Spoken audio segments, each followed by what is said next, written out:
¿Y si todo lo que creíamos sobre la identidad egipcia, negra, blanca o pura, nunca fue real desde el principio? ¿Y si te han mentido, no por una persona, sino por siglos de libros de historia, museos e incluso compañías modernas de ADN? Durante más de 200 años, la identidad del antiguo Egipto ha sido distorsionada, reclamada, borrada y remodelada, no solo por eruditos, sino por imperios. En 1798, cuando Napoleón marchó hacia Egipto con sus cañones, no solo llevó soldados, llevó científicos. Craneólogos, antropólogos, pintores, todos encargados de responder una sola pregunta: ¿quiénes eran los egipcios? ¿Su respuesta?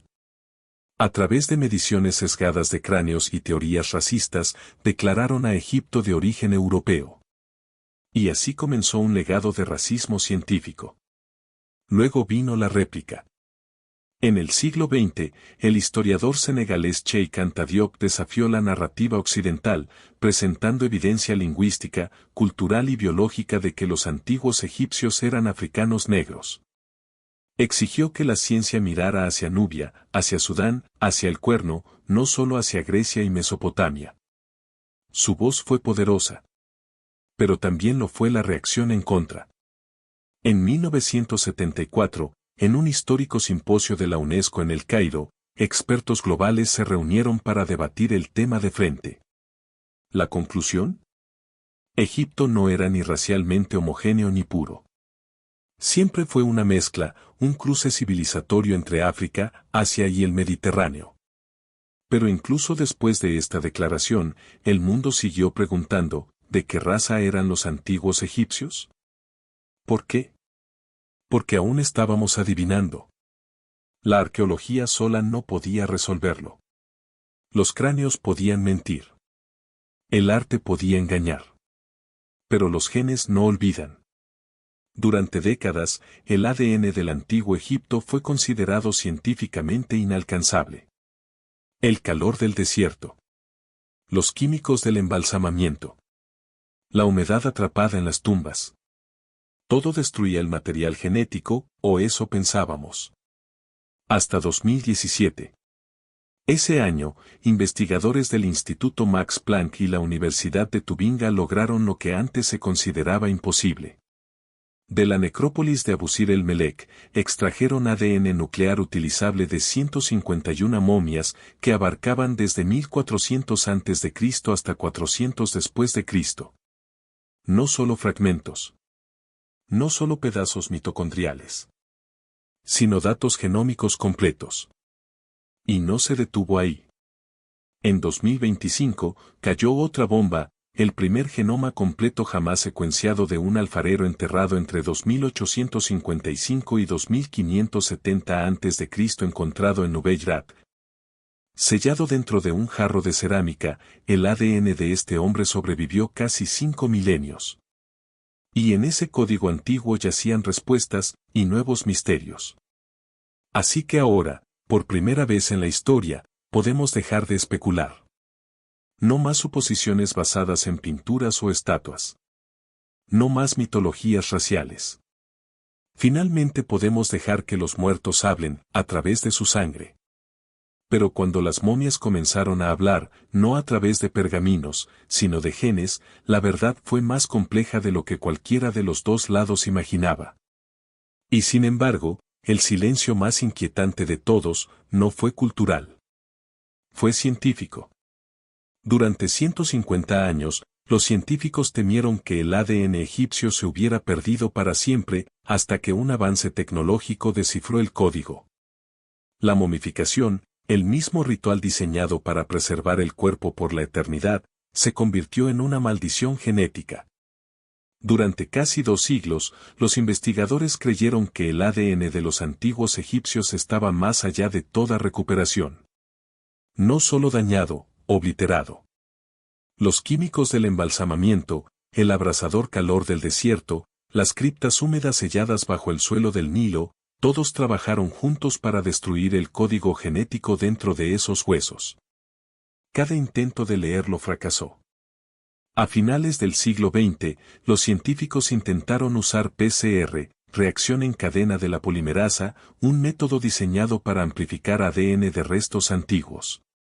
Pero la PCR no podía distinguir entre secuencias antiguas y contaminación moderna. A menudo, los investigadores terminaban secuenciando el ADN de su propio asistente de laboratorio en lugar del de la momia. La comunidad científica global se volvió escéptica. El genoma antiguo de Egipto se convirtió en un mito en sí mismo, temido como demasiado frágil, demasiado degradado, demasiado perdido. Hasta que llegó una revolución.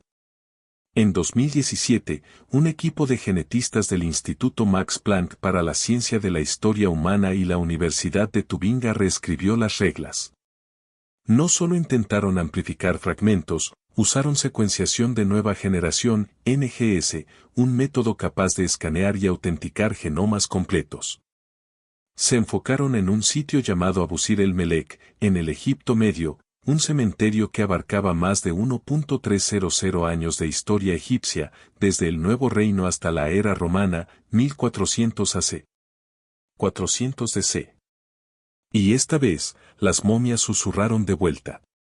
De 151 individuos, recuperaron 90 genomas mitocondriales completos. Más notable aún, 3 muestras nucleares de genoma completo fueron obtenidas, ofreciendo un retrato íntegro de la ascendencia, no solo de las líneas maternas.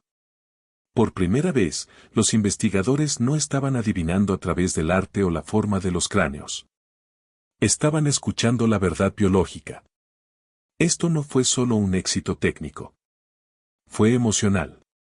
Durante décadas, estas momias fueron objetos de museo, reliquias mudas, exóticas. Pero ahora, gracias a este avance, eran personas otra vez. Con padres, con migraciones, con memorias genéticas congeladas en el tiempo. Pero lo que revelaron, no solo desafió mitos racistas, alteró toda la línea temporal civilizatoria de Egipto. Y entonces, el giro para el que nadie estaba preparado. El ADN dijo lo que ninguna inscripción en un templo se atrevió: los antiguos egipcios no eran genéticamente egipcios, al menos no según las fronteras de hoy. Lo que los investigadores encontraron no fue solo diferente de lo esperado. Fue geográficamente erróneo. El análisis genético de 2017 de las momias de Abusir el Melek, un sitio que albergaba entierros que iban de 1400 a.C. a 400 después de Cristo, mostró que estos antiguos egipcios no tenían una fuerte coincidencia genética con los egipcios modernos, ni con los antiguos nubios o africanos subsaharianos. Grupos que durante mucho tiempo se creyó eran sus parientes ancestrales más cercanos. En cambio, los datos revelaron un profundo vínculo ancestral con los neolíticos del Levante y los anatolios, poblaciones antiguas de la actual Siria, Irak, Turquía y partes del norte de Irán. De hecho, las comparaciones a escala genómica situaron a estos antiguos egipcios más cerca de los cananeos de la Edad del Bronce, los mesopotámicos y los primeros agricultores anatolios que de la gente que actualmente vive a lo largo del Nilo. Es como si sus raíces provinieran de otra civilización por completo. Pero esto no fue solo una sorpresa. Fue una disrupción. Porque mientras el arte en las paredes de los templos muestra dioses egipcios, coronas de loto y rituales del Nilo, su ADN llevaba el eco de la media luna fértil, no la huella genética de África, sino la antigua línea sanguínea de Same, Akkad y Ugarit. Y las señales siempre estuvieron ahí, escondidas a simple vista. Lápiz lazuli de Afganistán enterrado con momias reales. Diseños de cerámica que reflejaban los de Uruk y Eridu. Incluso sistemas protoescriturales grabados en tumbas predinásticas que guardaban un parecido sorprendente con la escritura sumeria. Sin embargo, de algún modo, durante generaciones nos convencimos de que Egipto era una isla genética, aislada, intacta, racialmente pura. Que los faraones estaban hechos del polvo del desierto, no de la diáspora. Pero este giro cambia la historia. Egipto nació en la encrucijada. Un hijo no de un continente, sino de muchos. Entonces, ¿qué significa eso para las grandes pirámides de Giza? Para los constructores del antiguo reino que levantaron esas piedras colosales casi 1.000 años antes de que estas momias fueran enterradas. Si el ADN de Egipto entre 1400 a.C. y 400 después de Cristo apuntaba hacia el este, no hacia el sur, y no localmente, entonces ¿quiénes fueron los constructores de las pirámides? ¿Y por qué desapareció su rastro genético? Entonces ¿quiénes fueron, en realidad, los que construyeron las pirámides, y por qué desapareció su ADN? La respuesta no vino de la tumba de un faraón, vino de una vasija. Dentro de un jarro de arcilla enterrado hace 4.800 años, los científicos encontraron lo más parecido a una cápsula del tiempo que Egipto haya conocido. No oro. No joyas. Sino algo infinitamente más raro, un genoma humano, intacto frente al tiempo. En 2025, un equipo que excavaba la necrópolis de piedra caliza de Nubeyrat, a casi 265 kilómetros al sur del Cairo, desenterró una vasija funeraria de cerámica sellada. A primera vista, parecía modesta. Ordinaria. Pero al abrirla, lo que hallaron reescribió la propia historia de los orígenes de Egipto. Dentro había un hombre. Sus huesos estaban notablemente intactos, acunados en silencio por casi 5 milenios. Su cuerpo no había sido embalsamado, y eso pudo haber salvado su ADN. El jarro sellado lo protegió de la humedad, del calor y del caos químico de la momificación. Lo llamaron el alfarero de Nubeyrat. Y sus secretos no estaban enterrados solo en su tumba, sino en su sangre.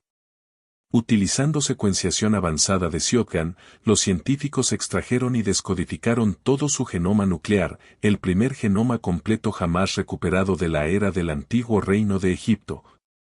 Fechado entre 2855 y 2570 a.C. No era un perfil parcial. Era una biografía biológica completa. Su rostro reconstruido contaba una historia: piel oscura, ojos marrones, baja estatura, señales de años de trabajo manual. Sus huesos contaban otra: artritis en las rodillas, un absceso dental crónico, ambos signos de trabajo físico duro. No era realeza. Pero fue lo bastante respetado como para ser enterrado con cuidado. Y entonces llegó el giro. Su ADN. Alrededor del 78 a 80% de su ascendencia provenía de agricultores neolíticos locales del norte de África, estrechamente relacionados con muestras halladas en Marruecos del Neolítico Medio.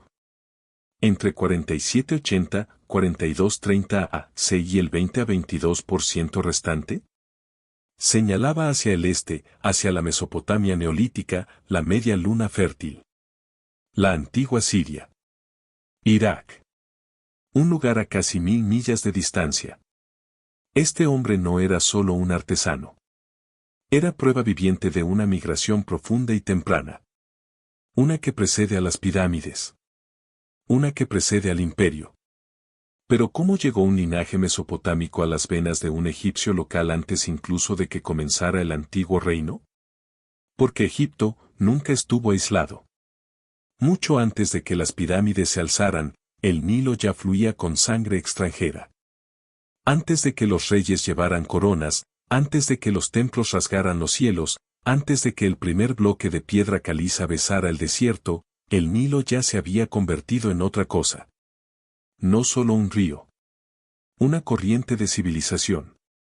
El ADN del alfarero de Nubeyrat era un susurro de ese mundo.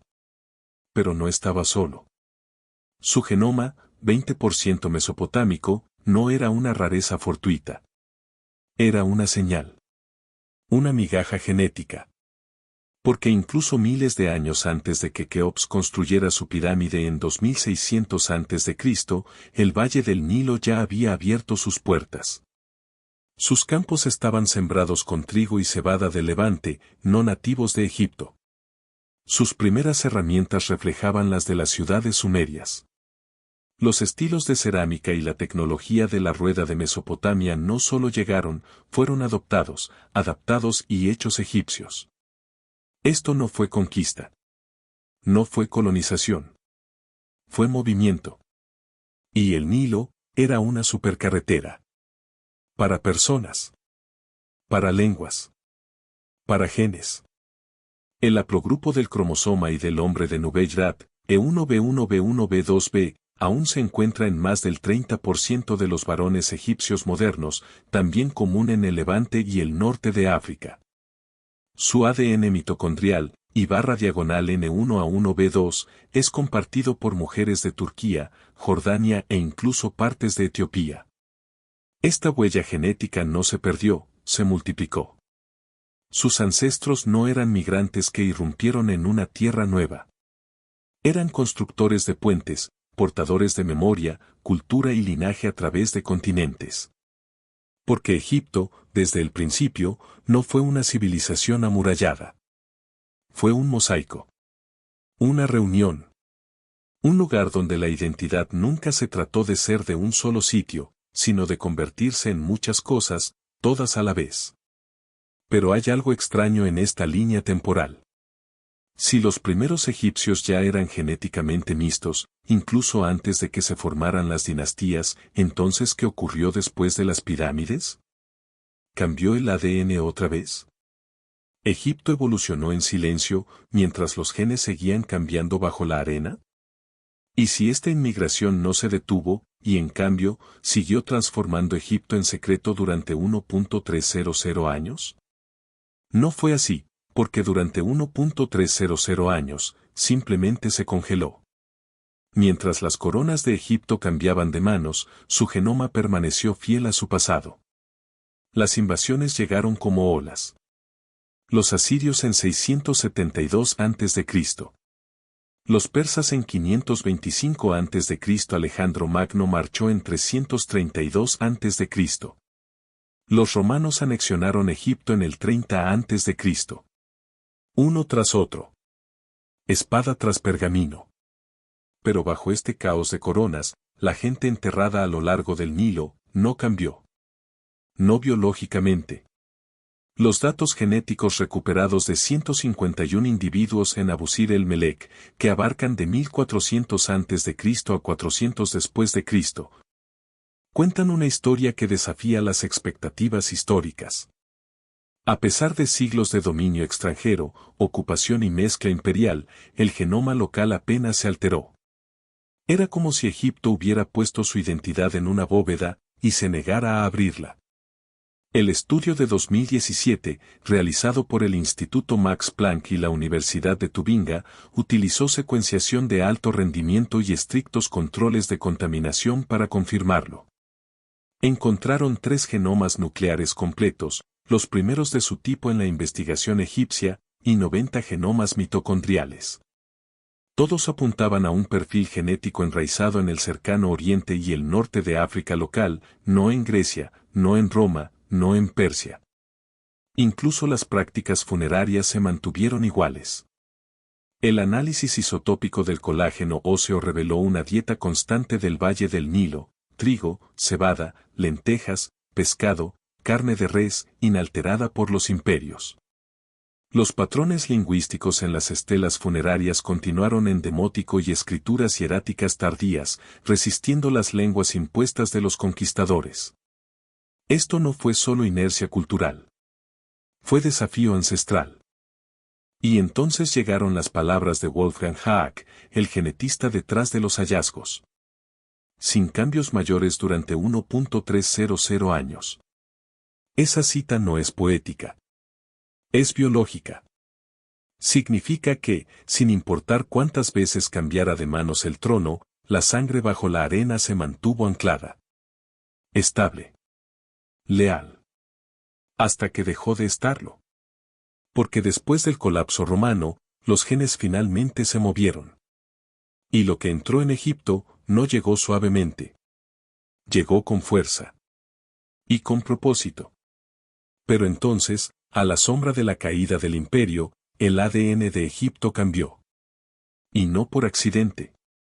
No fue un accidente, fue un retorno. Durante 1.300 años, la ascendencia subsahariana apenas tocó Egipto y de repente, se disparó. Durante más de un milenio, los genomas del Egipto antiguo, de momias que abarcan dinastías enteras, mostraron casi ninguna señal genética subsahariana. Menos del 6%, en promedio. Luego, en algún momento después del 500 DC, las cifras cambiaron. De repente, ese número comenzó a subir. Hoy, los egipcios modernos portan entre un 14 a 20% de ascendencia africana subsahariana, un salto confirmado por comparaciones genómicas entre restos antiguos y poblaciones vivas.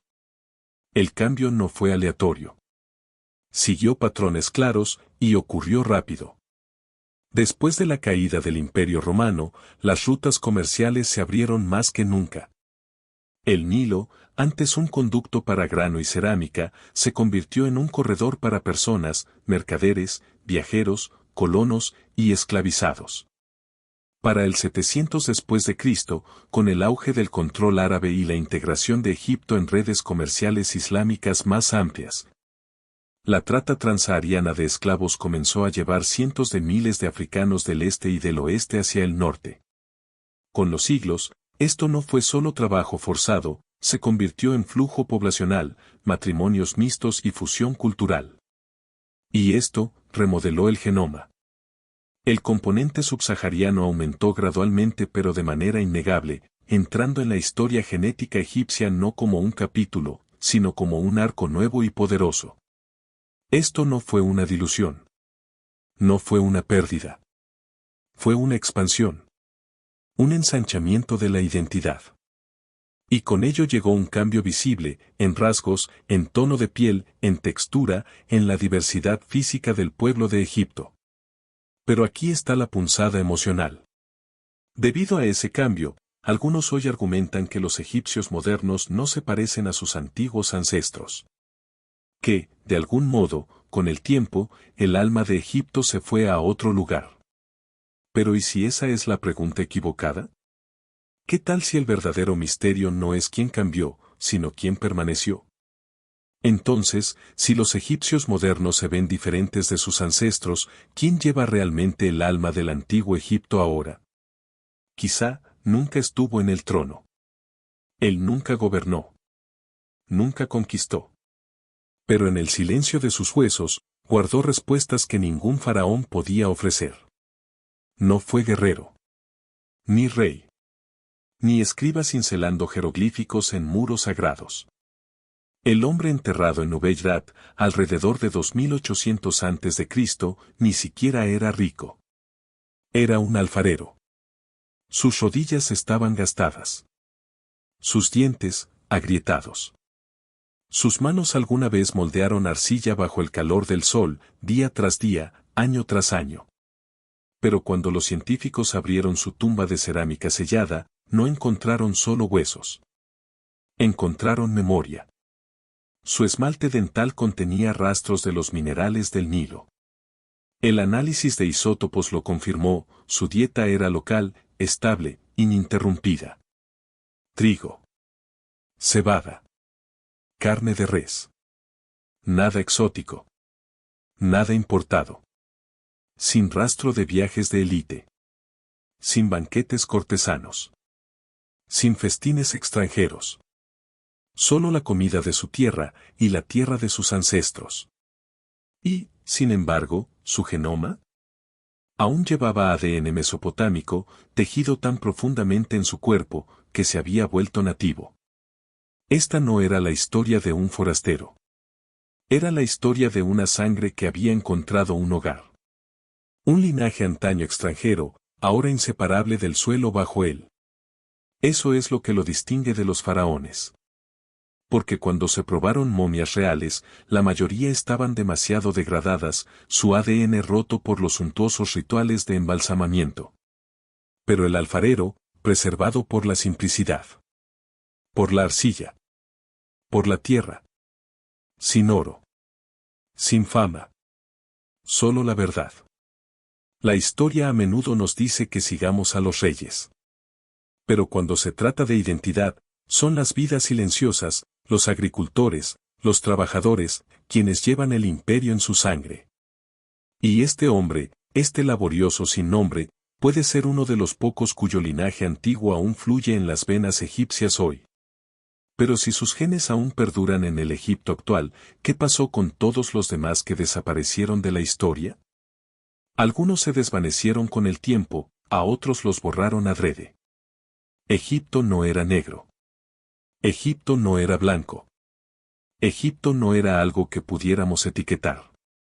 Desde el mismo momento en que los eruditos de Napoleón desembarcaron de sus barcos en 1798, comenzó la guerra racial por el pasado de Egipto. Craneometristas europeos midieron cráneos con calibradores, intentando probar que los faraones tenían rasgos caucasoides. Los museos despojaron a las tumbas de su identidad, colocando momias en vitrinas bajo banderas occidentales.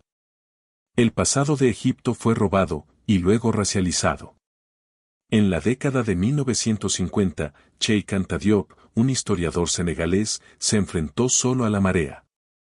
Afirmó que el antiguo Egipto era negro. Africano en cultura, piel y alma. Usó pruebas de melanina en momias. Señaló raíces lingüísticas compartidas con el Wolof.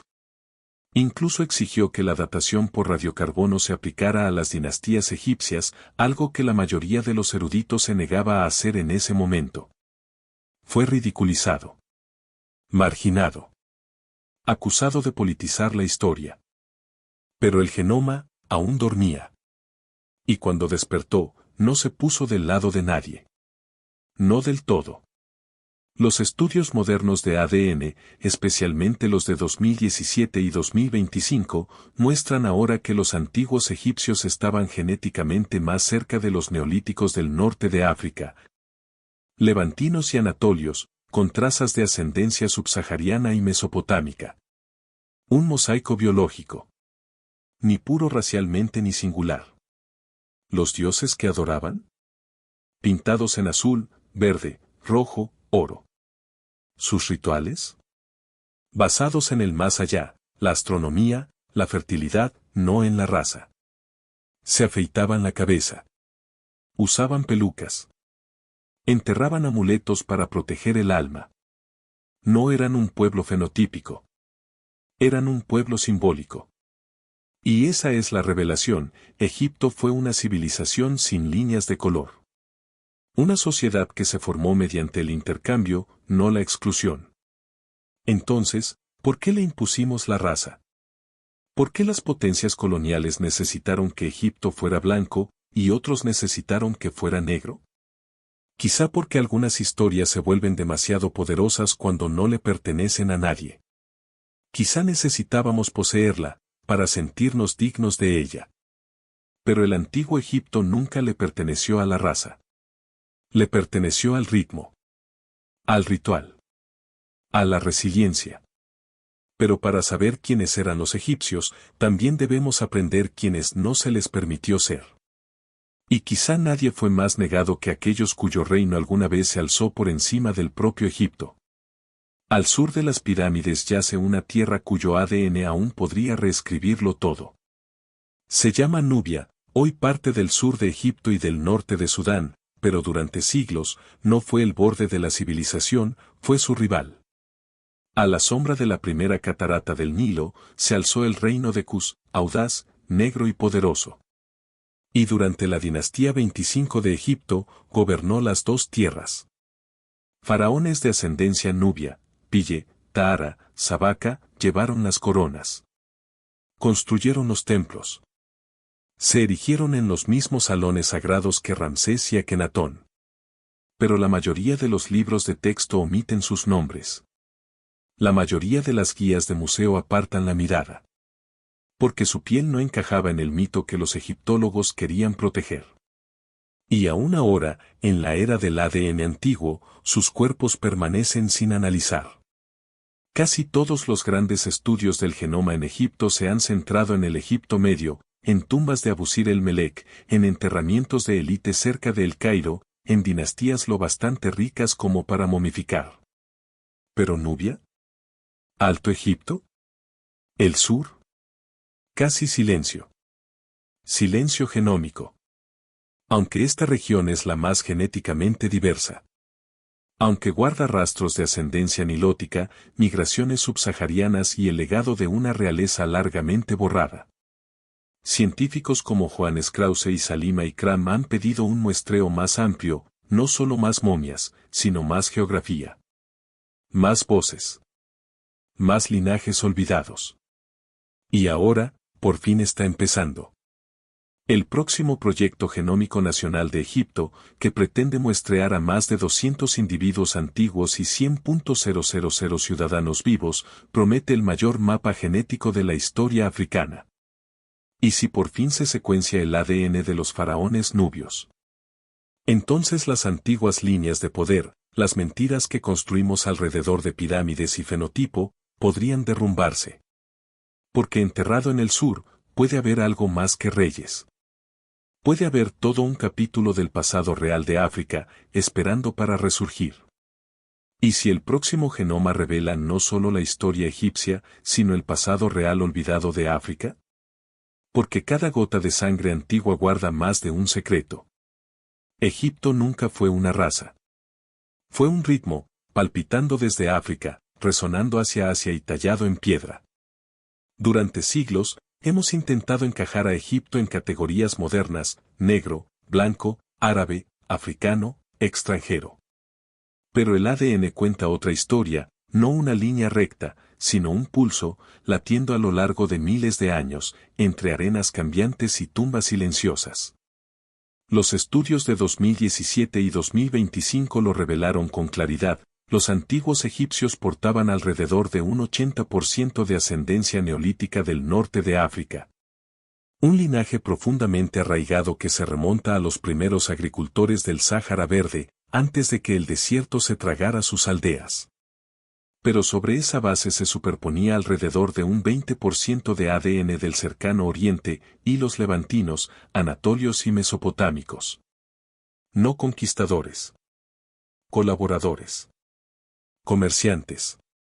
Migrantes. Narradores.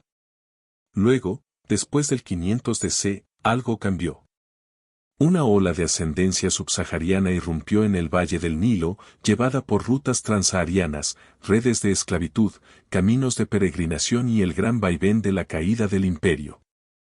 Por eso los genomas egipcios modernos muestran un 8% más de influencia subsahariana que los antiguos, no una distorsión, sino una continuación. Acércate más. El cromosoma y no miente. Incluso hoy, el 36% de los hombres egipcios pertenece al haplogrupo E1b1b, un marcador arraigado en el Cuerno de África neolítico.